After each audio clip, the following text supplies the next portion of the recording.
Hello friends, कैसे हैं आप लोग। सबको मेरा जय भीम। नमो बुद्धा। बुद्ध और उनका धम्म। यह मानना कि सभी मिश्रित यानी संयुक्त पदार्थ अनित्य है धम्म है। संसार में सभी पदार्थ मानव अनित्य यानी अपरिवर्तनशील है। नंबर 1, अनित्यता के सिद्धांत के 3 पहलू हैं। नंबर 2, अनेक तत्वों के मेल से बने हुए पदार्थ अनित्य हैं। नंबर 3, व्यक्तिगत रूप से प्रत्येक प्राणी अनित्य है। नंबर 4, प्रत्येक समपन्न वस्तुओं का स्वतत्व अनित्य है। नंबर 5, अनेक तत्वों के मेल से बने हुए पदार्थों की अनित्यता की बात महान बौद्ध दार्शनिक असंग ने अच्छी तरह समझाई है। नंबर 6, असंग कहते हैं सभी पदार्थ हेतु तथा प्रयत्न से उत्पन्न है और उनका कोई स्वतंत्र अस्तित्व नहीं है। जब हेतु प्रयत्न का उच्छेद हो जाता है तो पदार्थ विनाश को प्राप्त होते हैं। नंबर 7, प्राणी का शरीर पृथ्वी, जल, अग्नि और वायु नाम के 4 महाभूतों से बना है और जब इन चारों महाभूतों का पृथक्करण हो जाता है तो प्राणी नहीं रहता है। नंबर 8, अनेक तत्वों के मेल से बनी हुई चीजें अनित्य होने का यही अभिप्राय है। नंबर 9, जीवित प्राणी की अनित्यता की सर्वश्रेष्ठ व्याख्या यही है कि वह है नहीं, वह हो रहा है। नंबर 10, इस अर्थ में भूतकाल का प्राणी अपना जीवन व्यतीत कर चुका है, न वह वर्तमान में रह रहा है और न भविष्य में रहेगा। भविष्य काल का प्राणी रहेगा लेकिन न रहा है और न रहता है। वर्तमान काल का प्राणी रहता है लेकिन न रहा है और न रहेगा। नंबर 11, संक्षेप यही है कि मानव निरंतर परिवर्तनशील है, निरंतर सर्वधनशील है। वह अपने जीवन के 2 भिन्न क्षणों में भी वही नहीं है। नंबर 12, इस अनित्यता सिद्धांत का तीसरा पहलू एक सामान्य आदमी के लिए थोड़ा दुर्बोध है।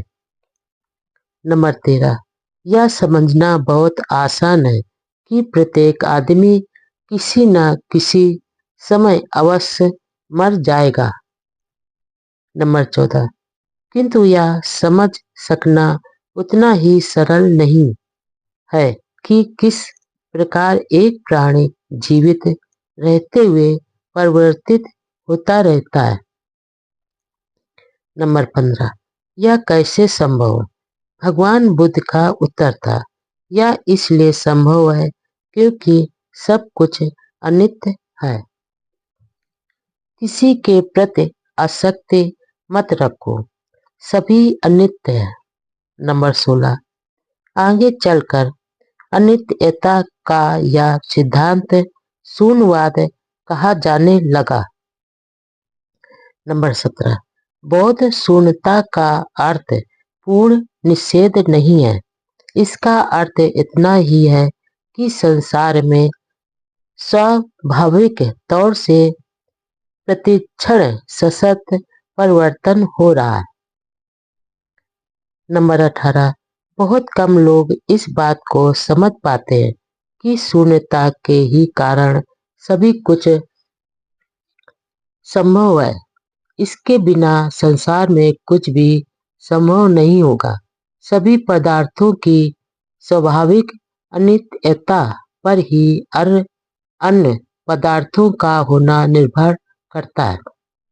नंबर 19, यदि पदार्थों में सतत परिवर्तन न हो और वे स्थायी और अपरिवर्तनशील हो, तब एक रूप से दूसरे रूप में जीवन का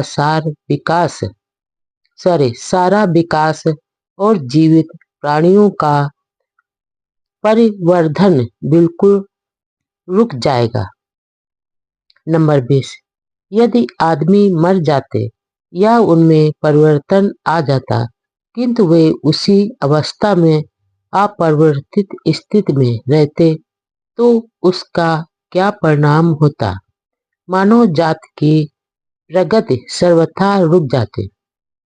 नंबर 21, यदि शून्य का अर्थ अभाव या खालीपन माना लिया जाए तो कई कठिनाइयां उत्पन्न हो जाएंगी।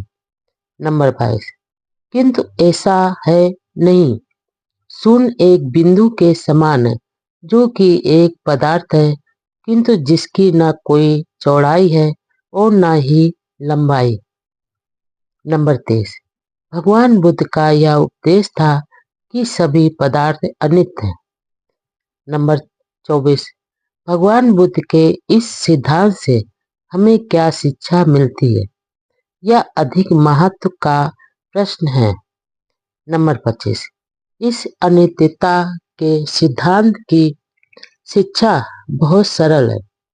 किसी भी पदार्थ के प्रति आसक्ति मत रखो।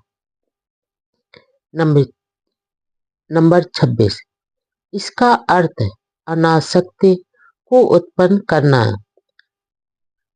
संपत्ति के प्रति अनासक्ति संबंधियों, मित्रों तथा परिचितों के प्रति अनासक्ति।